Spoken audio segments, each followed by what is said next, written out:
कोर्टाच्या अखत्यारीतला विषय आहे असं माझ्या ऐकण्यात आलेलं आहे, असं त्यांचं म्हणणं आहे. जर असं काही असेल तर मग त्यांनी सगळ्यांकडून पैसे जमा करून प्रोसेस करणं ह्याचा जो काही दिखावा केलाय तो संशयास्पदच असणार आहे. मला असं वाटतं की तुम्ही प्रोसेसला सुरुवात केली, तुम्ही लोकांना आव्हान केले की कुणाला जर त्याच्यावर शंका असेल, ईव्हीएम पॅडवरती शंका असेल तर तुम्ही रिकाउंटिंग करून घेऊ शकतात. त्यांच्या आव्हानानंतरच या सगळ्या प्रोसेस करण्यात आलेल्या आहेत. त्याच्यामुळे कुठलीही वेळ न घालवता त्यांनी रिकाउंटिंग हे करून घेणं अपेक्षित आहे.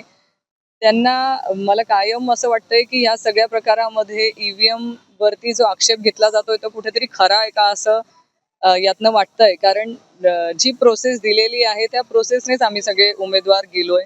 आम्ही पैसे भरलेले आहेत. आम्ही त्या ठराविक बूथची रिकाउंटिंग व्हावीचा अर्ज केलेला आहे. जर त्यांना त्यावेळेस करायचं नव्हतं तर त्यांनी हे पैसे घेणं किंवा ह्या प्रोसेसमध्येही न पडता डायरेक्टली आम्हाला सांगून द्यायचं होतं की आम्ही हुकुमशाही पद्धतीने हे राज्य चालवणार आहोत. इथे उमेदवारांना न्याय मागण्याचा देखील अधिकार नाही. हे त्यांनी आधी सांगितलं असतं. तसंही आम्ही बघतोच आहे की हे हुकुमशाहीकडे आपलं राज्य चाललेलं आहे. कुणालाही कुठेही दाद मागायला जागा ठेवलेली नाहीये. ती हुकुमशाही फक्त त्यांनी जाहीररित्या एक्सेप्ट करावी आणि आम्हा सगळ्या उमेदवारांनाही सांगून द्यावं की आम्ही हुकुमशाहीने राज्य करणार आहोत. यापुढे तुम्हाला न्याय मागायचा किंवा कुणालाही दाद मागायचा अधिकार नाही. ताई, काय सांगाल की भाजपला स्पष्ट बहुमत मिळाल्यानंतरही मुख्यमंत्री पदाचा अजूनही थोडं इथे अनेकांनी अनेक अपेक्षा घेऊन या निवडणुकीला सामोरे गेलेले होते. तिघही पक्ष जे आज महायुतीमध्ये आहेत त्यांना प्रत्येकाला असं वाटतंय की त्यांचा मुख्यमंत्री असावा, म्हणून त्या अपेक्षेने अनेक ठिकाणी वाद होताना दिसत आहेत. मला असं वाटतं हे वादाला जस्ट सुरुवात झालेली आहे. भविष्यामध्ये हे वाद भरपूर वाढणार आहेत, कारण प्रत्येकाच्या अपेक्षा ह्या उंचावलेल्या आहेत आणि त्या अपेक्षेमध्ये कोण मुख्यमंत्री होईल ह्या निर्णयापर्यंत ते जाऊ शकत नाहीयेत. त्यांना लवकरात लवकर त्यांनी त्यांचा मुख्यमंत्री पदाचा उमेदवार ठरवावा. आणि माझी तर मागणी आहे उलट की ज्या लाडक्या बहिणींचं मतदान तुम्ही घेऊन निवडून आला आहात तर एखादी महिला मुख्यमंत्रीच आपण करावी, जेणेकरून आम्हा सगळ्या महिलांना आमचा हक्काचा मुख्यमंत्री, महिला मुख्यमंत्री मिळाव्यात.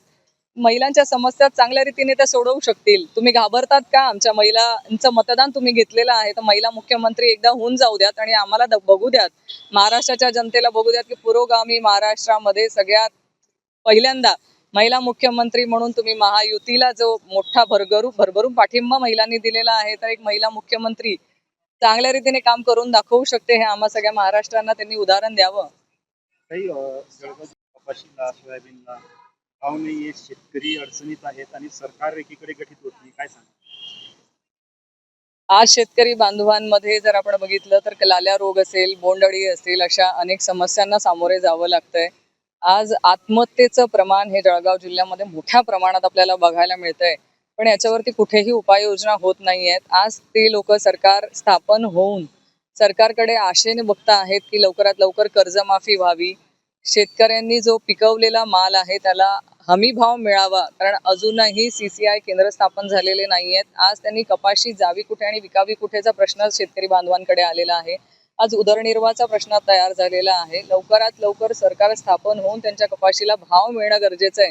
अनेकांनी अनेक वेळा आंदोलनं केली गेलीत कपाशीसाठी, पण आपण जर बघितलं असेल तर 7 वर्ष आधी पण 7,000 रुपये कपाशीला होता आणि आताही बघितलं तर 7,000 रुपये किंवा त्याच्यापेक्षाही कमी कपाशीला भाव मिळतो आहे. अशा वेळेस आता राज्यातही त्यांचंच सरकार आहे आणि केंद्रातही त्यांचंच सरकार आहे.